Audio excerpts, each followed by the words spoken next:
ล่องประชุมดังกล่าวได้จัดขึ้นในวันที่26 พฤษภาคม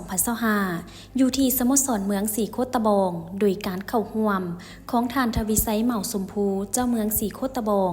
ในพิธีท่านเพชรสาครศรีสุริตหัวหน้าห้องการเงินเมืองสีโคตะบองได้กล่าวเปิดกล่องประชุมว่า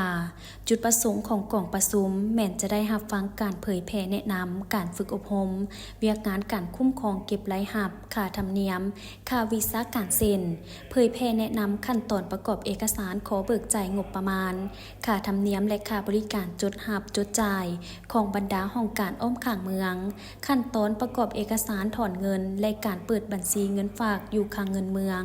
ฝึกอบรมระบบการเงินบ้านผ่านทางอิเล็กทรอนิกส์เผยแพร่แนะนำนิติกรรมเกี่ยวกับเวียกงานคุ้มครองทรัพย์สินของรัฐอากรที่ดินป้อนข้อมูลตอนดินเข้าระบบแลนแท็ก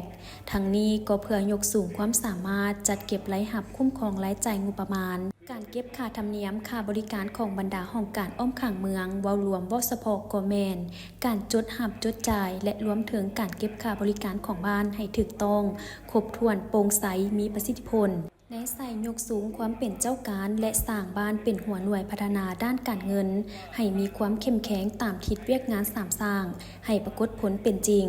ดังพวกเฮาฮู้นำกันแล้วว่าความยุ่งยากในการจัดตั้งปฏิบัติเวียกงานการเงินบ้านอยู่ขั้นท้องถิ่นภาคฐานบ้านเห็นว่ามีความยุ่งยากถ้าหากบ่มีระบบคุ้มครองที่ทันสมัย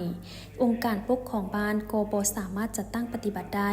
คือระยะผ่านมาการคุ้มครองรายรับรายจ่ายของบ้านแม่นบ่สามารถรับรู้ได้เฮ็ดให้การพัฒนาบ้านบ่ไปตามเป้าหมายรวมของเมืองดังนั้นองค์การปกครองนครเมืองจันทน์จึงได้ค้นคว้าสร้างระบบคุ้มครองการเงินบ้านผ่านทางอิเล็กทรอนิกส์หรือการนำใช้ระบบเก็บกำข้อมูลตอนดินเพื่อจัดเก็บรายรับจากค่าบริการและอากรที่ดินให้มีความถูกต้องและสอดคล้องกับการนำใช้ตัวจริงก็เพื่อรับใช้เวียกงานคุ้มครองการเงินบ้านมีความสะดวกในการจัดตั้งปฏิบัติตัวจริงดีขึ้นกว่าเก่า